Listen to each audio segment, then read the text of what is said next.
네, 그러면 영훈고 국어 설명회 시작하도록 하겠습니다. 2025학년도 영훈고 1학년 입학을 앞두신 학생과 학부모님들께 영훈고 국어 시험 경향에 대해서 알려드리고요. 어떻게 영훈고 시험 대비해야 되는지 안내해드리도록 하겠습니다. 일단 간단하게 차례 말씀드리면요. 처음에 제 소개 간단하게 드리고요. 그 다음에 두 번째, 우리 아이가 중3에서 고등학교로 올라가는데 고등국어는 어떻게 달라지는지에 대해서 간단하게 설명을 드릴게요. 그리고 이제 어머니들이 좀 걱정이신 게 이제 올해 교육과정이 개정이 됐잖아요. 그래서 개정 교육과정에서 수능과 그다음에 내신 국어를 어떻게 준비해야 되는지를 좀 집중적으로 제가 설명을 좀 드리도록 하겠습니다. 그다음에 세 번째는 우리 영훈고 국어 시험 어떻게 나오는지 출제 경향에 대해서 말씀드리고요. 마지막은 그 영훈고 시험을 대비하기 위한 우리들의 전략에 대해서 말씀드리도록 하겠습니다. 간단하게 제 소개를 드리면요.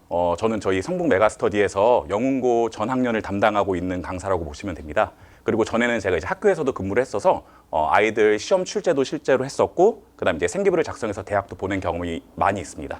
그러니까 아무래도 교과 수업뿐만 아니라 아이들 학교 생활에 있어서도 충분히 도움이 될 만한 요소를 갖추고 있는 강사이기 때문에 그런 면에 있어서는 아이들에게 굉장히 좋은 작용이 있을 것 같고요. 여기 여러 소개를 제가 넣을까 하다가 아이들이 저에게 써줬던 수강평들 몇 개 갖고 왔습니다. 그래서 간단하게만 그냥 말씀을 드리면, 첫 번째는 이제 자기가 모의고사를 어떻게 읽어야 되는지를 몰랐는데 이제 제가 방법론이라는 걸 계속 아이들에게 알려주거든요. 낯선 소설, 낯선 비문학 지문, 낯선 시 지문이 나와도 어떻게 읽어야 되는지에 대한 방법론을 알려줘서 자기 읽어낼 수 있었다라는 내용. 그다음에 지금은 제가 이제 설명해서 좀 딱딱하고 긴장하게 하는데 수업 때는 제가 완전 풀어집니다. 그래서 좀 재미있는 수업을 좀 추구를 하거든요. 재미가 있어야 또 아이들이 수업 내용이 또 귀에 쏙쏙 박히기 때문에 재미있었다. 그리고 아무래도 이런 것들을 바탕으로 해서 아이들이 수강을 많이 해줬고, 근데 제가 뭐 중위권, 하위권 뿐만 아니라 상위권까지 좀 골고루 많은 학생들을 가르쳐 봤습니다. 그래서 요거는 이제 우리 서울대 간 친구가 써줬던 건데, 하위권부터 상위권까지 모두를 아우를 수 있는 선생님이라고 써줬습니다. 굉장히 감사하게도. 그래서 다양한 수강평들을 갖고 와서 제 소개를 해봤고요. 우리 중3 아이들 고등학교 올라와서 어떻게 국어 공부해야 되는지, 뭐가 많이 바뀌었는지에 대해서 좀 설명을 해드리도록 할게요. 일단 처음에 제가 수능하고 내신에 대해서 둘로 나눠서 설명을 드리기 전에 개정교육 과정에 대해서 간단하게 말씀드리도록 하겠습니다. 오늘 설명회가 좀 길고 과목별로 좀 설명이 많아서 아마 계속 반복해서 설명하실 거예요. 근데 제가 국어와 관련된 것만 설명을 드리면, 가장 큰 변화 첫 번째를 말씀드리면요. 그 전까지는 이제 언어와 매체, 화법과 작문이라고 하는 선택 과목이 있었다면 개정교육 과정으로 바뀌면서 올해 이제 고등학교 1학년 아이들부터는 국어의 전 영역을 공부해야 됩니다. 즉 이제 수능도 그렇고요, 내신도 그렇고요, 선택의 여지가 없습니다. 그러니까 예를 들어 문법 같은 경우가 사실 제 아이들에게 있어서 어려운 영역 중에 하나였거든요. 그러니까 공부를 어느 정도 하는 아이들은 당연히 언어와 매체를 선택해서 거기서 이제 점수를 가져가지만, 성적이 잘 안 나오거나 국어가 어려운 친구들은 이제 상대적으로 화법과 작문을 선택해서 거기서 이제 점수를 얻어가는 방법이었다면, 이제는 어쩔 수 없이 공부를 잘하든 못하든 성적이 높든 낮든 이 문법이라고 하는 영역을 반드시 공부를 하고 넘어가야 되고요. 그렇기 때문에 아마 학교에서도 문법에 조금 더 비중을 두고 수업을 하실 거라고 저는 생각을 합니다. 그래서 우리 아이들이 이제 공부를 할 때 문학, 독서와 같이 공통 영역, 기존의 공통 영역이라고 했던 것뿐만 아니라 이 문법이라고 하는 공부도 우리가 좀 열심히 해야 될 것 같고요. 수능과 내신을 좀 나눠서 말씀드리면요. 저희 그 수능 수업은 전 영역 골고루 모든 영역을 다 아우르는 수업을 진행을 합니다. 그래서 문학과 독서 같은 경우는 다양한 방법론을 통해서 아이들이 글을 읽는 방법을 공부하게 하고요. 문법 같은 경우는 이해를 바탕으로 한 암기가 굉장히 중요합니다. 암기가 되지 않았을 때 문제 푸는 속도라든가 이해 정도가 좀 낮아지고 떨어질 수 있기 때문에 그 문법에 초점을 맞춰서 공부를 할 거고요. 그리고 실제로 저희가 내신 대비 들어가기 전에 좀 이따 이제 영훈고 수업에 대해서도 간단하게 말씀을 드릴 건데, 문법 집중해서 제가 좀 수업을 할 예정입니다. 그래서 아이들이 가장 어려워하는 부분이기 때문에 여러 번 반복해서 학습할 수 있도록 수능 대비하면서 내신까지 같이 챙길 예정이고요. 내신 대비 학습은 제가 이제 영훈고를 전학년을 맡았고, 그리고 꽤 많은 학생들을 오랫동안 맡아왔기 때문에 그 영훈고 시험 경향이라든가 그다음에 그 선생님들의 출제 경향을 어느 정도 파악하고 있고 자료도 좀 많이 갖고 있습니다. 그리고 실제로 아이들이 수행평가했던 것들도 제가 계속 모아놓고 있거든요. 그래서 그 자료들을 바탕으로 해서 수업을 진행을 할 텐데요. 일단 학교 모든 선생님들의 수업 필기를 다 모아서, 왜냐면 이제 아이들이 반마다 선생님들이 또 다르고 그리고 거기서 필기하는 내용과 수업하는 내용이 약간의 차이가 있어요. 근데 그걸 이제 제가 학원에서 수합을 해서 최종 자료를 만들어서 제가 수업을 하기 때문에 아마 앞반 선생님 수업을 듣지 않아도 뒷반 선생님 수업을 듣지 않아도 이제 제 학원에서 와서 들으면 모든 선생님의 수업 내용을 공유할 수 있다는 장점이 있고요. 수행평가 대비인데요. 영문고 같은 경우는 수행평가를 주로 이제 시험 형식으로 많이 받습니다. 그래서 그 시험 형식으로 봤던 걸 학원에서 미리 제가 이제 정보를 받아서 제가 실제로 테스트지를 만들어서 사전에 한 2번, 3번 반복해서 실제 시험 모의 테스트를 진행해서 실제 애들이 수행평가에서 점수가 깎이는 일은 없었습니다. 그래서 그걸 미리 대비해야 되는데 아이들도 그렇고 어머님도 그렇고 착각하시면 안 되는 게 중간고사, 기말고사는 굉장히 열심히 준비합니다. 그 정도로 긴장도가 높거든요. 특히나 고등학교 1학년에서는 첫 시험이기 때문에. 근데 여기서 간과해서는 안 될 게 수행평가 비중이 굉장히 높습니다. 근데 수행평가는 그냥 학교에서 수업 시간에 하는 시험이라 그래서 되게 별거 아니라고 생각하는데 그냥 객관적인 비율만 봤을 때는 중간고사, 기말고사 못지않게 중요하기 때문에 그런 데서 점수를 깎이면 안 되고요. 물론 중간, 기말보다 어렵지는 않습니다. 다만 평소에 얼마나 열심히 준비를 했느냐가 거기서 여실히 나타나는 거기 때문에 그런 거는 제가 틈틈이 학기 중에 아이들 대비시키도록 하겠습니다. 그래서 학교별 맞춤 자료, 제가 갖고 있는 모든 자료 활용해서 교재 만들어서 아이들에게 배부할 거고요. 그리고 이게 또 특징이긴 한데요. 이제 아이들 모르면 알 때까지 남겨서 같이 붙들고 공부시킵니다. 그래서 저는 최대한 아이들이 많아도 그냥 네가 알아서 해라고 하기보다는 최대한 한 명씩 붙들어서 수업을 하는 스타일이거든요. 그래서 어떻게 보면 개인 과외라고 생각할 정도로 제가 좀 집요하게 물어보는 경향이 있어서 아이들 좀 믿고 맡겨주시면 한 명 한 명 성심껏 제가 신경 써서 지도하도록 하겠습니다. 우리 영문고 국어 시험의 그럼 특징을 한번 말씀드릴 건데요. 제가 영문고 5개년 출제 그 내용을 한번 가지고 왔습니다. 우리 유인물에도 있을 텐데요. 그냥 제가 간단하게만 말씀을 드릴게요. 영문고 1학기 중간고사를 기준으로 말씀드릴게요. 우리 1학년 국어 교과서는요. 문학, 문법, 독서, 화법, 작문 등 여러 영역이 단원별로 나뉘어져 있습니다. 근데 우리 영문고 1학기 중간고사는 최근 5개년을 보시면 알겠지만요. 문학과 문법이 메인으로 나오는 시험입니다. 거의 한 해 빼고는요. 100% 거의 문학과 문법이 50대 50 비중으로 거의 출제가 됐습니다. 실제로 작년에도 그랬고요. 그 말인 즉슨 문학과 문법을 굉장히 중요하게 생각하고 있다라고 말씀드릴 수 있겠고요. 문제는 문학 같은 경우는 아직 사실 저희가 무슨 작품을 배울지 모르잖아요. 물론 교과서가 정해져 있긴 하지만 어느 단원을 첫 스타트로 끊으실지 모릅니다. 무조건 1단원부터 나가시는 게 아니기 때문에. 근데 이제 문법 같은 경우는 뭘 나갈지가 이미 우리는 알 수 있습니다. 왜냐면 문법 같은 경우는 1학년 때 들어가는 단원이 이미 정해져 있거든요. 근데 그 문법은 사실 그 내신 기간 5주, 6주, 7주 안에 한다고 해서 되는 영역은 아닙니다. 그래서 제 계획은 이제 3월 개강하면 바로 중간고사 시험 범위 문법을 빨리 한 바퀴 내지 2바퀴 정도는 아이들을 돌리는 걸 목표로 수업을 진행할 예정입니다. 그리고 실제로 제 수업을 듣고 학교에서 수업을 들으면 한 2번, 3번 수업을 듣는 게 되고요. 그리고 제 내신 기간 때 수업을 듣게 되면 또 4번, 5번 수업을 듣게 돼서 거의 문법 개념이 빠삭하게 암기될 정도로. 그래서 제가 사실 강점이 또 자신 있는 수업이 또 문법 수업이기도 한데 아이들이 제 수업 들으면 어느 단원에 무슨 파트에 무슨 내용이 어떤 개념이 있고 이 개념이 어떻게 출제된다까지 제가 말할 수 있게 만듭니다. 그렇게 안 하면 절대 집에 보내지 않기 때문에 이 문법에 있어서는 믿고 맡겨주시면 될 것 같고요. 문학 같은 경우는 아까도 말씀드렸지만 어느 단원, 어느 작품을 아직 배울지는 모릅니다. 그래서 미리 그 단원을 학습하는 건 좀 어려울 수 있는데요. 제가 방학 때도 그렇고 3월 초에도 어떻게 수업을 진행할 예정이냐면 문학을 읽는 방법에 대해서 아이들한테 공부를 해줄 겁니다. 물론 학교 내심 시험 같은 경우는 세세하게 세부적인 내용을 암기하고 이해하는 것도 필요하지만 낯선 작품, 낯선 소설이 나왔을 때 우리가 어떻게 읽어내야 되는지 방법만 안다면 아무리 새로운 작품이 나오더라도 읽고 해결할 수 있는 능력으로 문제를 다 풀어낼 수 있거든요. 근데 그 방법이라는 건 사실 하루아침에 되는 게 아니기 때문에 그거를 좀 많이 훈련시키고 실제 내신 시험에 가서는 좀 세부적인 디테일을 잡아줄 생각입니다. 그래서 요 PPT 화면에서 우리가 집중해서 봐야 되는 건 문학과 문법이 굉장히 중요한 시험이다라는 거고요. 또 하나 말씀드릴 건 영문고가 기존에는 그렇게 서술형 문제를 많이 출제하진 않았습니다. 출제한 해도 있긴 했지만 거의 100% 객관식으로 출제했고요. 이제 영문고 올해 이제 평가 계획서를 물론 봐야 알겠지만 기존에 이제 평가했던 내용들을 보면 영문고는 문항수가 사실 그렇게 많지 않습니다. 국어 영역이 같은 경우는. 그러다 보니까 문제가 뭐냐면 한 문제당 배점이 굉장히 큽니다. 근데 이게 또 어떤 문제가 생기냐면 한 문제를 틀리는 순간 다른 학교, 일반적인 학교는 한 2.5점 내지 3점 사이에서의 한 문제 배점이 형성된다면 영문고는 거의 뭐 4점 내지 5점으로 형성이 되거든요. 그러니까 한 문제 틀리는 순간 그냥 95점, 두 문제 틀리는 순간 90점이 되는 사태가 벌어집니다. 그러다 보니까 이 한 문제를 틀리는 게 굉장히 점수 차이를 많이 내고요. 그래서 우리는 영문고에서 한 문제도 틀리지 않아야 된다는 마음가짐으로 시험에 접근을 해야 된다는 거 말씀드리고 넘어가도록 하겠습니다. 또 제가 적어놓은 내용 중에 교과서 지문과 외부 지문의 이제 범위를 좀 적어놨는데요. 영문고 같은 경우는 교과서 위주의 학교라고 생각하시면 됩니다. 지금까지는 계속 그랬습니다. 이번에 교육과정이 개정되고 교과서가 바뀌고 물론 당연히 담당 학년 선생님들이 바뀌시면서 어떻게 바뀔지는 아직 모르겠지만 교과서 중심의 학교라고 보시면 되고요. 일단 교과서에서만 충실하다면 기본 3등급 이상은 충분히 받을 수 있는 시험이다라고 생각하시면 됩니다. 근데 사실 우리 아이들이 혼자 공부하면서 그 기본을 하는 게 제일 어렵잖아요. 억지로 학원에 불러와서 억지로 시키고 억지로 붙들고 해야지 또 아이들이 하기 때문에 그런 거에 있어서는 저희 학원에 맡겨주시면 그거는 이제 제가 책임지고 지도를 할 거고요.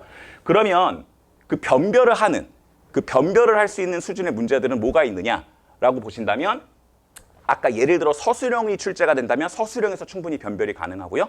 그 다음에 아까 말씀드렸던 문법 문제가 어렵기 때문에 문법은 사실 쉽게 내도 아이들이 어려워하는 영역이기 때문에 문법 문제를 제대로 공부하지 않는다면 거기서 변별이 될 수 있고요. 그리고 문학 같은 경우는 사실 성실한 애들은 자습서 달달달달 외워서 시험 봅니다. 그러면 어느 정도 일정 수준은 넘어갑니다. 근데 이제 그게 중학교 시험에서 그렇게 공부했다면 당연히 A가 나왔겠지만 고등학교 시험에서 그렇게 한다고 1등급이 나오진 않거든요. 배운 데서만 나오지 않는다는 게 고등학교 문학 국어 영역의 특징이고요. 우리가 배우지 않은 작품을 적용해서 해석하는 문제를 해결해야만이 진짜 1등급을 만들 수 있는 그런 시험이라고 보시면 될 것 같습니다. 실제로 제가 영문고 기출문제, 중간고사 기출문제를 갖고 왔습니다. 이게 1학기 중간부터 2학기 기말까지 다 시험 문제가 있었는데 그냥 중간고사 문제를 갖고 왔고요. 거의 유형은 비슷합니다. 그래서 어떤 스타일의 문제가 출제되는지만 간단히 말씀드리면요. 뭐 잘 안 보이실 수도 있는데 말씀을 해드릴게요. 일단 요 첫 번째 문제 같은 경우는 시의 개념을 물어보는 문제였습니다. 근데 중학교 때까지는 그 시의 개념이 그냥 우리말로 쉽게 초등학생도 이해할 수 있게 쉽게 풀어서 나온다면 고등학교는 그 개념어를 사실 잘 숙지하지 못한다면 이게 무슨 말이고 이게 어떻게 실제로 시에서 적용되는지를 알 수가 없어요. 예를 들어 음성상징어가 뭔지, 예를 들어 서리법이 뭔지, 그리고 그것들의 효과가 뭔지를 사전에 미리 좀 공부를 해놔야 됩니다. 근데 아시겠지만 이게 내신 기간 한 달 한다고 되는 거는 아니거든요. 그러니까 평소에 수능 수업을 하면서 미리미리 서리법이 뭔지, 음성상징어가 뭔지, 역설법이 뭔지, 그리고 역설법의 다양한 예시는 뭐가 있는지를 몸에 배워놔야 내가 실제 내신 시험에서도 적용할 수 있다는 거.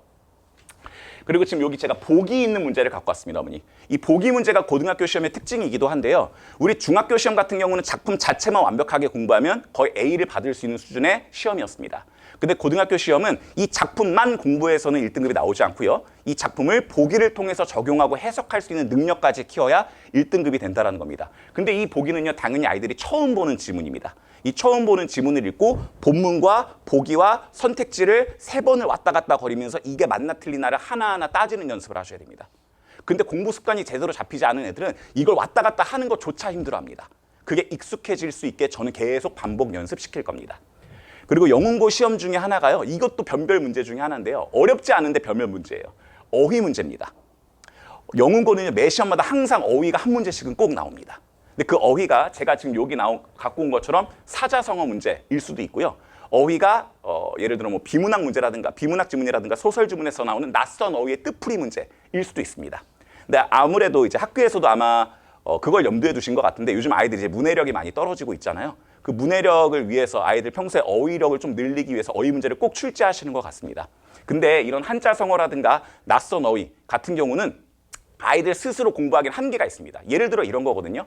효와 관련된 내용이 나왔어요. 그럼 효와 관련된 한자성어 문제를 출제할 수 있는데 아이들은 그 본인이 알고 있는 개념에는 한계가 있잖아요. 그러니까 그건 이제 학원에서 자료를 만들어줘서 효와 관련된 뭐 한자성어 여러 개 그리고 그거와 관련된 다양한 예시를 미리 학습시킴으로써 아이들의 어휘력을 늘리고 실제로 시험에도 대비할 수 있게 만들어주고 있습니다. 자, 다음은 제가 이제 문법 문제를 갖고 왔습니다. 아이들 문법 많이 어려워한다고 했잖아요. 제가 풀었을 때, 제가 봤을 때 높은 난이도의 문법은 아닙니다, 사실.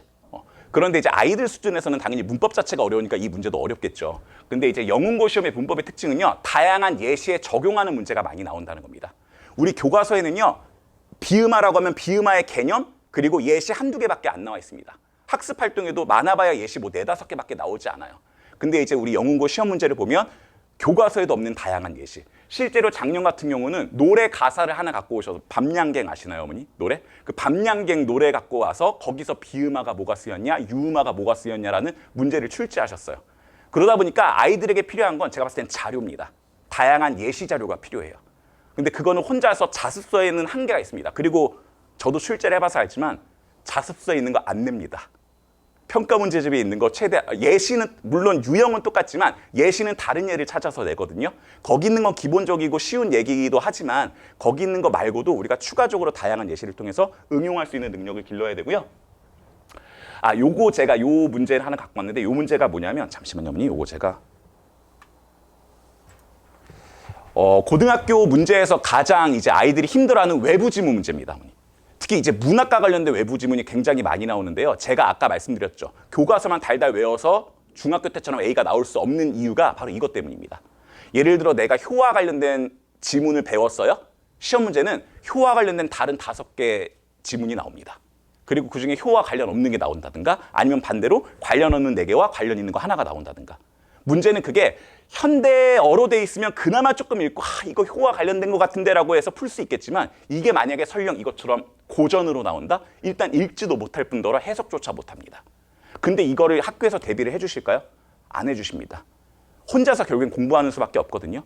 그렇기 때문에 저는 옆에서 도움이 필요하다고 생각을 합니다. 그리고 사실 저는 개인적으로 공부는 혼자 해야 된다고 생각하는 사람이기는 한데 이왕이면 효과적으로 하는 게 좋기 때문에 옆에서 서포트를 해주는 게 중요하잖아요. 그래서 그런 거는 제가 다 자료를 만들어서 할 거고요. 좀 이따도 말씀드리겠지만 저는 자체 제작 교재를 갖고 영문고만을 위해서 만든 교재를 갖고 진행을 하기 때문에 거기에 모든 내용을 다 집어넣어서 수업을 할 예정입니다. 그래서 이런 문제들이 아이들의 변별을 줄 수 있는, 특히나 이제 1등급 변별하는, 아까 말씀드렸어요. 한 문제 틀려도 2문제 틀려도 1등급이 안 나올 수 있는 상황이 발생할 수 있기 때문에 이런 데서 틀리면 안 된다는 거. 간단하게 한번 정리 한번 해보도록 하겠습니다. 영문고는요, 교과서 비중이 굉장히 높은 학교입니다. 그래서 이번에 제가 평가계획 바로 올라오자마자 바로 분석할 거거든요. 그래서 올해는 교과서 비중이 어떻게 될지, 부교재를 쓸지 안 쓸지, 학력평가 자료 쓸지 안 쓸지 그때그때 맞춰서 제가 자료 준비할 거고요. 여태까지 서술형의 비중이 높진 않았습니다. 근데 이제 교육부에서도 그렇고 계속 서술형 비중을 늘려라라고 말하는 추세이기도 하고 우리 영문고는 또 어떻게 나올지는 모르겠으나 설령 서술형이 나온다고 하더라도 그거에 맞춰서 서술형 쓰기 연습. 아이들이 객관식은 잘 찍는데 서술형 쓰는 건 연습이 안 돼 있으면 정말 힘들거든요. 그건 제가 이제 서술형 대비 연습으로 충분히 대비를 할 거고요. 아까 말씀드렸던 상위권 변별을 위한 외부 지문, 저희가 뭐 사실 3, 4등급 받으려고 학원을 다니는 건 아니잖아요. 그래서 1, 2등급 목표로 해서 상위권을 우리가 성취를 하려면 그 외부 지문 문제. 하지만 이건 평소에 내 실력이 쌓아져 있어야지 가능한 영역이다라고 말씀드리고 싶어요. 물론 내신 기간에도 단기적으로 효과적으로 할 수 있게 제가 자료를 제공해서 하겠지만 평소에 아이들에게 좀 이제 강조를 할 예정이고요. 그 다음에 이와 관련해서 고등학교 문제는 단순 암기형보다는 수능형, 응용형 문제가 많이 나오기 때문에 그거에 대비한 학습을 평소에 진행을 할 예정입니다.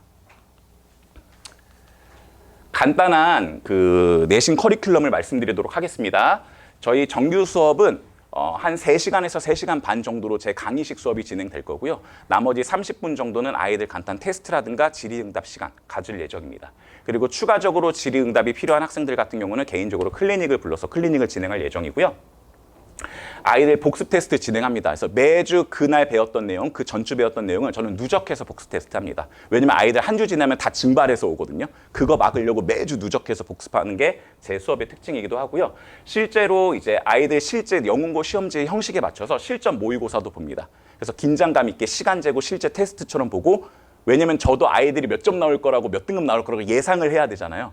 그런 실제 환경처럼 비슷하게 해서 테스트, 모의고사 보고 있고요. 이런 모든 내용은 어머님들께 문자로 말씀드리고 있습니다. 그리고 아까 말씀드렸듯이 아이들 개별 피드백, 아이들이 많아도 저는 최대한 1대1로 다 봐주려고 합니다. 시간이 조금 없어도 어떻게든 시간이 내서 한 명이라도 좀 이렇게 옆에서 끼고 해야 아이들이 좀 서로 이제 라포가 형성되고 애정이 생기고 저를 좀 더 잘 따르는 경향이 있더라고요. 그래서 그렇게 하려고 하고 있습니다. 그래서 영문고 1학년 국어 설명회는 이렇게 마치도록 할 거고요. 걱정이 많이 되실 겁니다. 교육과정도 개정이 되고 그리고 교과서도 바뀌고, 하지만 본질은 어머니 본질은 바뀌지 않습니다. 출제하시는 선생님들도 바뀌지 않고요. 국어 교과서의 내용, 교과서는 바뀌었더라도 내용 자체는 바뀌지 않거든요. 그리고 유형도 아마 그대로 나올 겁니다. 그래서 제가 갖고 있는 데이터를 바탕으로 아이들 성적 올릴 수 있게 열심히 지도하겠습니다. 감사합니다.